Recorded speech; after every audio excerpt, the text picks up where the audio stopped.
what they're doing now with this leftist policy to make it so that young people can't work in some meaningful way, there's an entire generation, millennials and Gen Z, who are 22 years old and have never had a job.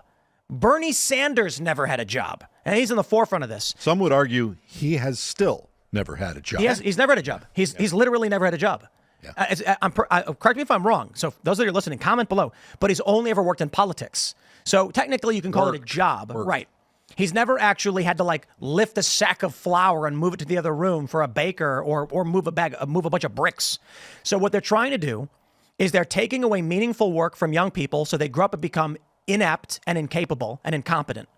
So you've got a generation now all voting for the same thing. And what do we find?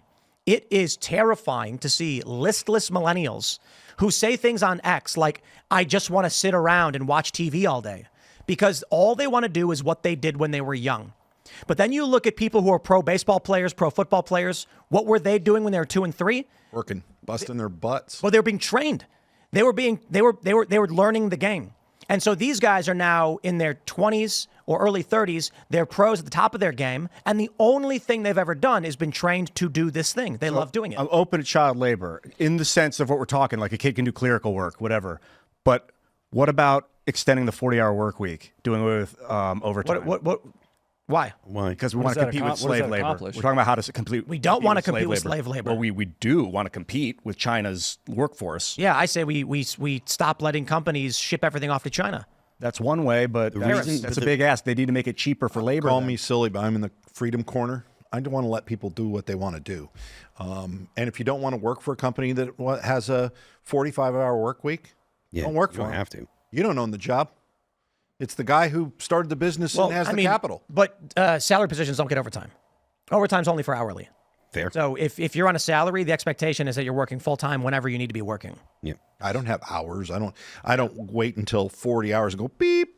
Yeah, overtime's only for hourly. But so the people that do hourly, should we consider extending the hour, like 42-hour work tax week? on overtime. And then every year it incrementally goes higher, expect in 10 years it's going to be a 48-hour work week? Again, you're thinking like a Keynesian. You incentivize additional work is what you do. You're saying government. So whenever you're saying should we, insert should government. Yeah, okay, because if you're going to keep making these claims, it's government doing this, guys. It's the government that said it has to be a 40-hour work week, so we're just getting rid of the government's regulation in this sense. So let me ask you a question then. Someone selling a product that is completely fraudulent, should we stop them? I don't know what do you mean by should government stop them? Yeah, the court should. I mean, no, that's government. The court should by you filing suit as either the consumer or a competitor, filing suit against a company that's selling there was a company 14, 15 years ago, and they pop up now and then. They sell these things called power bracelets. You ever see these? Magnetic. Yeah, they say they're ionized mylar bands that give you improved balance. They train their salesmen to do a magic trick, a magician's trick called the center of gravity illusion, to convince you that they are increasing your balance with a piece of rubber, silicon. They make millions of dollars doing this. Should that be allowed? Yeah. Yes. Yes, it should. But somebody who could disprove their claims or prove that they are doing it, their fake trick fraudulently, should sue them. But then what happens? They just win money. They win. What are damages for that? They get $5. Well, out of business. I mean, if you they wouldn't go to business. If it's fraudulent, there's nothing wrong with it. No. Hold on. From his perspective, suit, there's no enforcement to stop them. If you did a class action suit, you could sue for a lot of the people. But caveat emptor, buyer beware.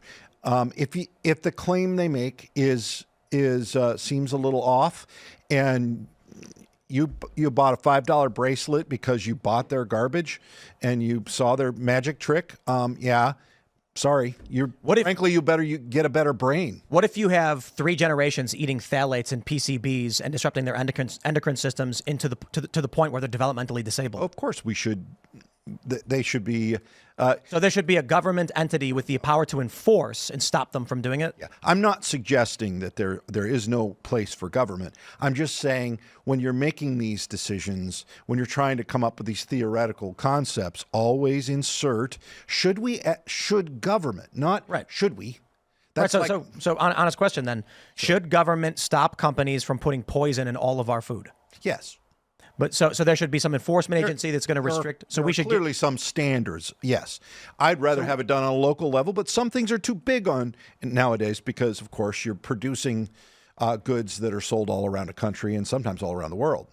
So I don't see a functional difference then in saying government has the ability to regulate for the protection of consumers if it's the same thing about Chinese slave labor destroying industry in the United States and putting towns and people out of work. I just don't think government does it efficiently. I think the market does a better job, and I think the courts actually do a better job. I think you sue the living tar out of companies that produce garbage that are harmful or, frankly, dangerous. And I can agree that government is largely inefficient and bloated. So the answer then seems to be like sunset clauses. But the free market has not done well for the Rust Belt. We've got manufacturing jobs shipped off to Mexico and China. This is why Trump wants to put in these tariffs. People lost their jobs, and Michigan has been absolutely destroyed by the flight from the state. More people are leaving the state than coming to the state.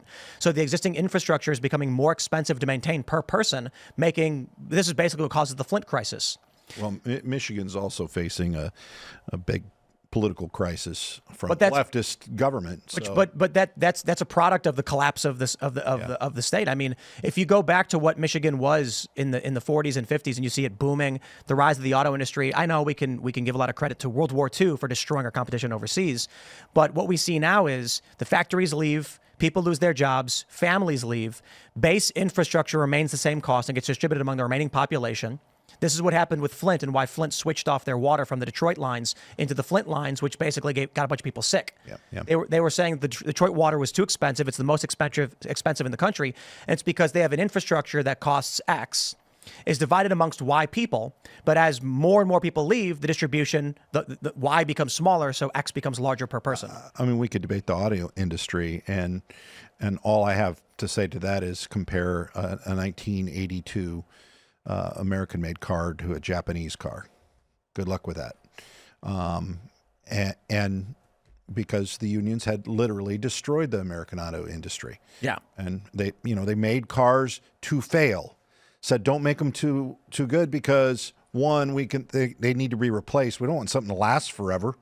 Then people don't replace it. That means the manufacturers are out. And where else do they make their money? At the service, at the far end of the sales side where you're servicing your vehicle at a dealership. And a lot of that stuff is gone too. In fact, that's why I like Tesla is because all the middleman is gone. There's no sales middleman. There's no service middleman. It's weird. Thanks for checking out this clip from Timcast IRL. Make sure to watch the show live Monday through Friday at 8 p.m. Subscribe to this channel, and we will see you all there.